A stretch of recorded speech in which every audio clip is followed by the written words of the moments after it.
स्वागत है आपका फिर से हमारे अपने चैनल योगा विद मेहन में। सबसे पहले तो आपका ढेरों धन्यवाद करूंगा। आप लोगों ने कमेंट भी किए हैं, सजेशन दिए हैं मेरे को, साथ में सब्सक्राइब भी बढ़ रहे हैं हमारे। किसी एक मित्र ने मेरे को कमेंट किया था कि याददाश्त के लिए कुछ ऐसा तरीका बताएं, कोई प्राणायाम या आसन बताएं।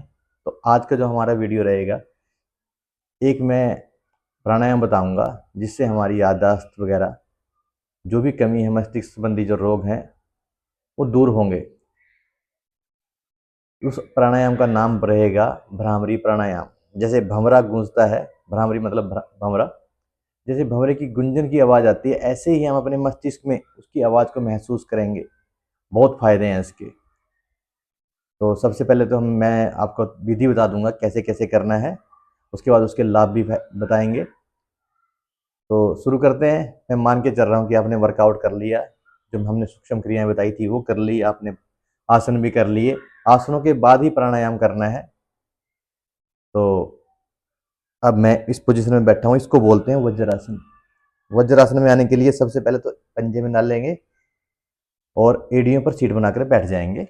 इस स्थिति में भ्रामरी प्राणायाम करने के लिए दो दो उंगलियां हाथों की आंखों पे आ जाएंगी, दो उंगलियां नाक के नीचे, दो उंगलियां होठों पर, अंगूठे कान के पास रहेंगे।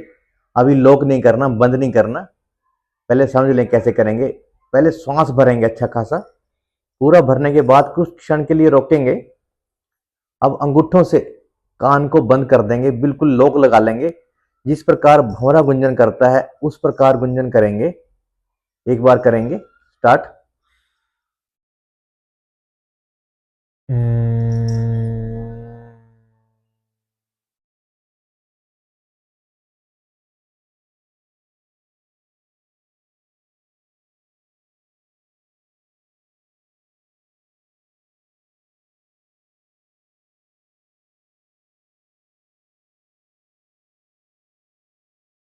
जब श्वास पूरी तरह बाहर निकल जाए, कुछ क्षण के लिए रोकें श्वास को।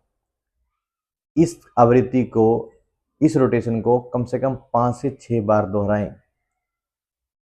एक बार और करके देखते हैं। दोनों उंगलियां आंखों पे, दो उंगलियां नाक के नीचे, दो उंगलियां होठों पर, श्वास भरेंगे, लोक लगाएंगे कान तक और भंवरे के समान गुंजन करेंगे।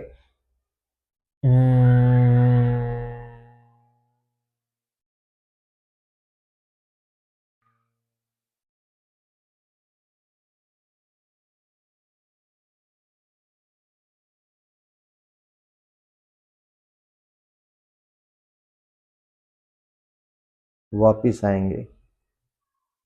जब 5 से 6 आवृत्ति करें तो कुछ देर के लिए बिल्कुल ही शांत और एक चित्त बने बैठे रहें। बहुत फायदे हैं इसके भ्रामरी प्राणायाम के। जब हम भ्रामरी की तरह नाम गुंजन करते हैं, उस गुंजन को अपने माइंड में वाइब्रेशन को सुने, महसूस करें उस वाइब्रेशन को। भ्रामरी प्राणायाम के बहुत फायदे हैं। सबसे पहले तो मैं बात करूंगा तनाव और जो अवसाद रहते हैं उससे हमारे को बहुत फायदा मिलता है। एंजाइटी की वगैरह की प्रॉब्लम दूर होती है। और जो मैंने आपको पहले बताया था याददाश्त क्षमता के लिए, अगर हम इसका रेगुलर अभ्यास करेंगे, बहुत ही अच्छा अभ्यास है बच्चों के लिए, खासकर जो स्टडी वगैरह कर रहे हैं वो उसका रेगुलर अभ्यास करें प्लीज़। जैसे जैसे हमारी एज बढ़ेगी, ये कन्फर्म है कि हमारी याददाश्त क्षमता भी कम होएगी धीरे धीरे।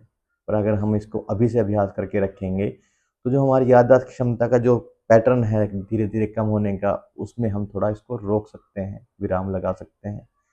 अगर हम ध्यान लगाना चाहते हैं, मेडिटेशन करना चाहते हैं, कुछ देर के लिए भ्रामरी प्राणायाम का अभ्यास करें, बहुत ही फायदा मिलेगा। अगर किसी को नींद नहीं आ रही है, रात में आंख खुल जाती है बार बार, तो इसका अभ्यास करें 8 से 10 बार। होने से पहले बहुत फायदा मिलेगा। इसकी एक तरीका और है करने का, तो वो भी मैं आपको बता देता हूँ। ये सबसे पहला है। मैं हमेशा इसी तरह से करता हूँ भ्रामरी प्राणायाम, और जो भी किसी को भी बोलता है तो उसको भी हम अपनी क्लास में ऐसे ही करवाते हैं। एक तरीका और है, अगर आप करना चाहें तो। उसमें जो उंगलियां हैं हमारी, जो, तो एक एक उंगली को कान के छिद्र में डालेंगे, श्वास भरेंगे और जिस प्रकार मैंने आपको बोला है भंवरे के समान गुंजन करते हैं, उस मस्तिष्क में महसूस करेंगे। एक बार और बता देता हूँ, अगर आपको ये अच्छी लगे तो ये कर सकते हैं, नहीं तो मैं तो सजेस्ट करूंगा कि पहले वाली विधि अपनाएं। श्वास भरेंगे,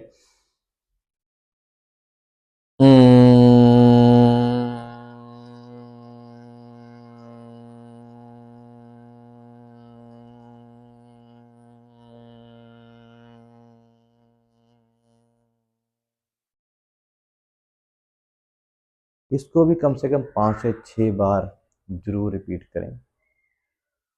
ये आपके ऊपर है कैसे करना चाहते हैं। हमारा मेन फोकस होना चाहिए कि जो वाइब्रेशन है, जो हम गूंज रहे हैं अपने माइंड में, उसको मस्तिष्क में सुनाई दे, मस्तिष्क संबंधी रोग भी दूर होंगे। मैंने आपको इसकी विधि भी बता दी है। अगर कोई इसमें कोई लग रहा है आपको कि समझ में नहीं आएगा तो आप कमेंट जरूर करें, और कोई इसके बाद कोई फर्दर कमेंट करना है, कोई सजेशन देनी है तो ज़रूर करें। मेरी आपसे रिक्वेस्ट है, खुद भी करें योगा, दूसरों को भी करवाएं। मेरे चैनल को लाइक करें, सब्सक्राइब करें। आपका बहुत बहुत धन्यवाद।